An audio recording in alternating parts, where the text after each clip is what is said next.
4 people have been shot dead in KwaMashu Township north of Durban. It's alleged that armed robbers entered a house and started firing shots, killing all 4 people. This mass shooting follows a number of other killings in the province. Police in the province say the suspects fled the scene using a vehicle belonging to one of the deceased.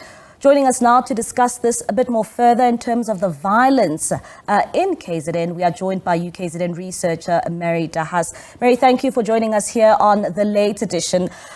You know, your first reaction, let's just start there. Your first reaction to the latest mass shootings we have seen in KZN taking place today. Look, it's difficult. It's actually difficult to kind of work it out because there's so many of these happening and the dynamics of the different areas can be quite different. I mean, normally when this sort of thing happens, it's either a taxi conflict or what is very common with these mass shootings is it's gangsterism, including especially maybe gangsterism linked to drugs.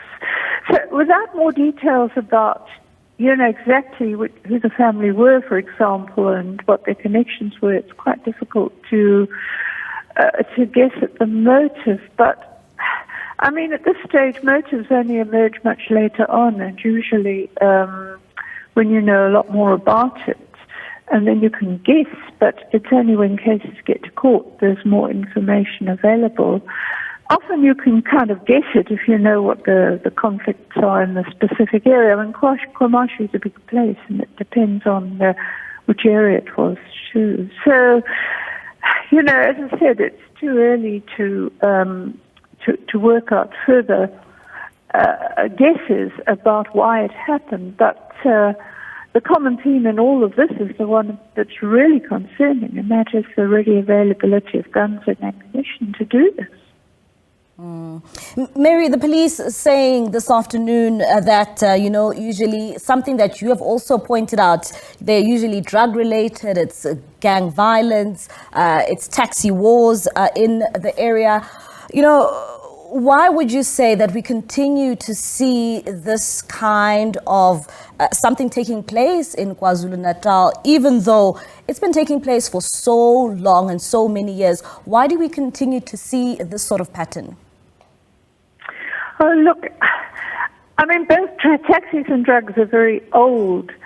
I mean, the drug problem goes back to apartheid, basically. But until 1990, it was confined. The police were implicated. Apartheid police did the drugs, man drugs especially, that's in the coloured and Indian areas in Durban, and that's all confirmed even in the TRC.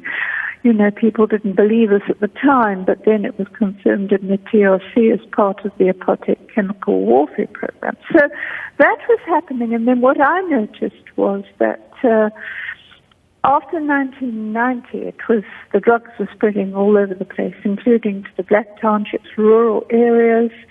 In fact, in one case I followed up, and again the people were linked to the police were among those implicated. But the actual kind of other drug dealer network was expanding, and in one case, just before the elections, a car stuffed full of the mandrax was stopped at a roadblock in Ulunde. It was driven by a KwaZulu policeman who'd been security policeman. And when I reported that to Goldstone Commission, and there was an investigation, and by that time the policeman had been killed because he was also wanted for murders and rapes and God knows what else.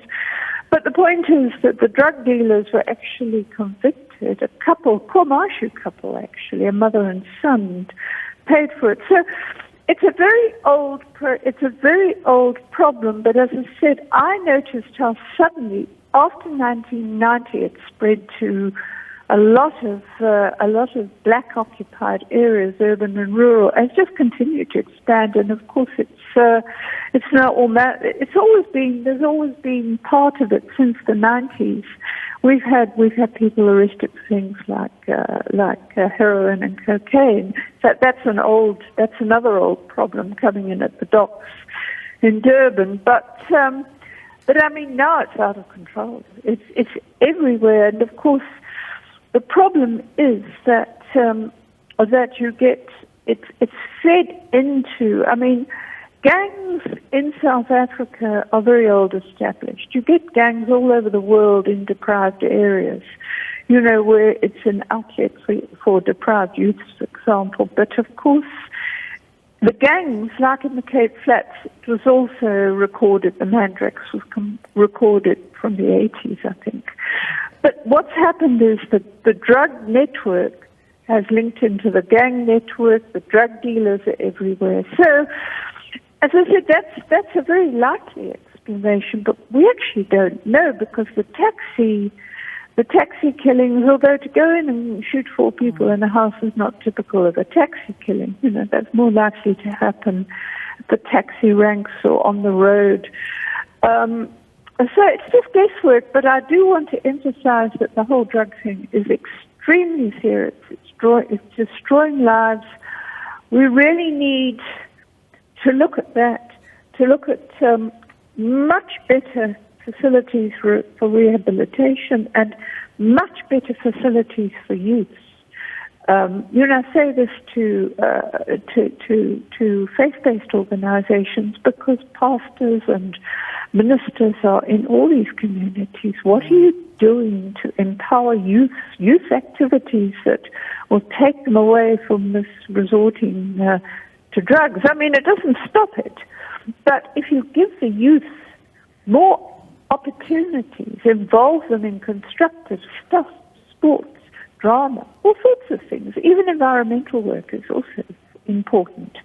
You can at least minimize their getting drawn into these gangster networks and the drug networks. And Mary, you know, when you look at crimes of this nature, what kind of role do unlicensed firearms play? Oh, it's huge.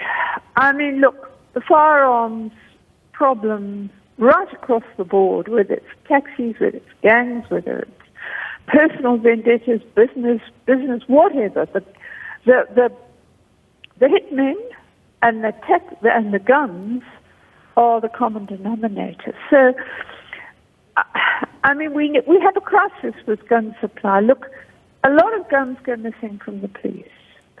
A lot of them are recycled. I mean, I've known cases where the police take guns in and they go back into gangster networks. But the other problem, and this is why we really should be having some sort of audit going on. I mean, it wouldn't be difficult if there was a will on the part of the government to set up some kind of, I don't know, a judicial, you know, just appoint a retired judge and somebody from the Auditor General, or from, I mean, one of the very many bodies that we've got. But what we need to do is find out what's going on in these. Where are these guns coming from? Who are they being sold to? Because we've also got the problem with a lot of unregistered security companies. You know, this is an old problem because there's so many, even years ago, when I was on the board of SERA, this is now over 10 years ago, and I checked locally the security companies that were advertising in the directories, and I mean, half of them weren't even registered. So, the problem is, though, that even if SERA picks up an unregistered company, it has to be given to the police to charge because it's a crime. To operate security company without being registered is a criminal offence, and to actually employ unregistered security companies is a criminal offence. So, you know, we're just not getting the prosecutions, and I don't know where the guns come from, but you know, those gun shops need an audit. Surely it's not difficult to set up a forensic investigation of the guns and the gun shops and the ammunition. The ammunition is, I mean, there seems to be an unlimited quantity of ammunition when you see how many bullets are pumped into people. All right, then thank you very much, Mary, for that insight. Of course, that is Mary De Haas, researcher at UKZN. And of course, we know from the police that they are still on the hunt for those 4 suspects that entered that home. Thank you very much.